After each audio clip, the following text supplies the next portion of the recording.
बसरा का एक सरदार हमेशा उदास और गमगीन रहता था। किसी ने इससे दरियाफ्त किया कि आखिर इस परेशानी का सबब क्या है। इस पर सरदार ने जवाब दिया कि बात कहने की नहीं पर कही जाती है कि मुझसे एक वली अल्लाह की खिदमत में कुछ बेअदबी हो गई थी, इसलिए डरता हूँ कि कहीं क़यामत को इसके मुआवजे में गिरफ्तार ना हो जाऊँ। वाक़या ये पेश आया कि मैं एक मरतबा ज़ियारत बैतुल्लाह को चला और सब दोस्तों आशना अजीज़ों का रुखसत करने आए। हस्बे दस्तूर कुछ दूर चलकर मैंने सबको लौटा दिया, मगर एक शख्स ज़ैद जो मेरे हाथ में से था वापस ना हुआ। इसने मेरा पीछा ना छोड़ा। मजबूर होकर मैंने इसको झिड़क दिया कि बैतुल्लाह का जाना भी कोई आसान समझा है? जो प्यादा पा चलने को तैयार हो गया मेरे साथ ना आ और जिस राह से तेरा जी चाहे चला जा। कहने लगा, ए आका, क्या खुदा इस पर कादिर नहीं कि तुमको ज़्यादा राह जल्द पहुंचा दे और मुझको बेयारो मददगार और बिला तोशा छोड़ दे। यह कहकर इसने अपनी राह ली और मैं अपने रास्ते से चलता बना। रास्ता पर कहीं वो मुझको नजर ना आया। वल्लाहु अलम कहाँ पोशीदा हो गया। जब खुदा के फजल से मुनासिक हज से फारिग होकर मैं मदीना तैयबा को चला तो क्या देखता हूँ कि ज़ैद आ गया और अस्सलामु अलैकुम कहकर मेरे पास बैठ गया। मैंने हारिस से पूछा कि हज कर आया? कहा हाँ। फिर मैंने ज़रफ़तन कहा, हज की सनद भी मिली? तो कहने लगा, कैसी सनद, वो किस काम आती है? मैंने कहा, हज करने वाले को बैतुल्लाह में गैब से चिट्ठी मिलती है जिसमें लिखा होता है फलां इब्ने फलां हज को आया था और इसका हज कबूल हो गया है। इसी सनद के जरिए कब्र और हशर के अजाब से निजात होती है। ये सुनकर ज़ैद रोता चिल्लाता बैतुल्लाह को वापस चला गया।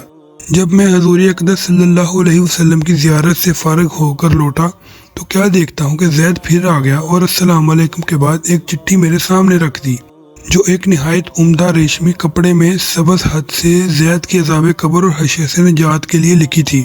ये देखकर मेरे होश उड़ गए। फिर ज़रा सुकून होने पर मैंने मालूम किया कि ए ज़ैद, बता तो इसकी क्या हकीकत है।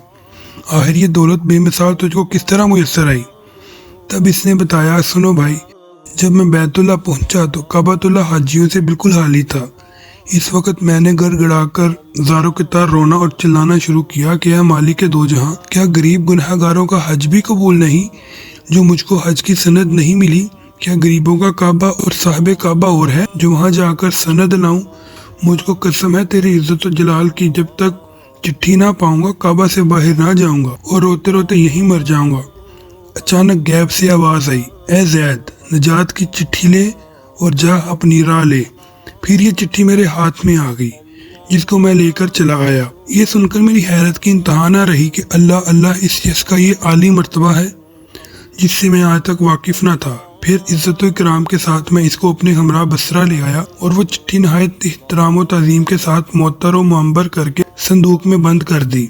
जब कभी जी चाहता तो कमाल अदब व एहतराम से निकाल कर इसकी ज़ियारत कर लेता, चूमता और आंखों से लगाता और फिर महफूज कर देता। इत्तफाकन मैं कहीं सफ़र में था कि मेरे पीछे ज़ैद का विसाल हो गया। जब मैं वापस आया तो इस खबर ने मेरे रंजो कल की इंतहा ना रही कि अफसोस मैं ऐसे वली की तजहीज़ व तकफीन में भी शरीक ना हो सका। फिर अचानक मुझको वो चिट्ठी याद आई जो मेरे बक्स में महफूज थी।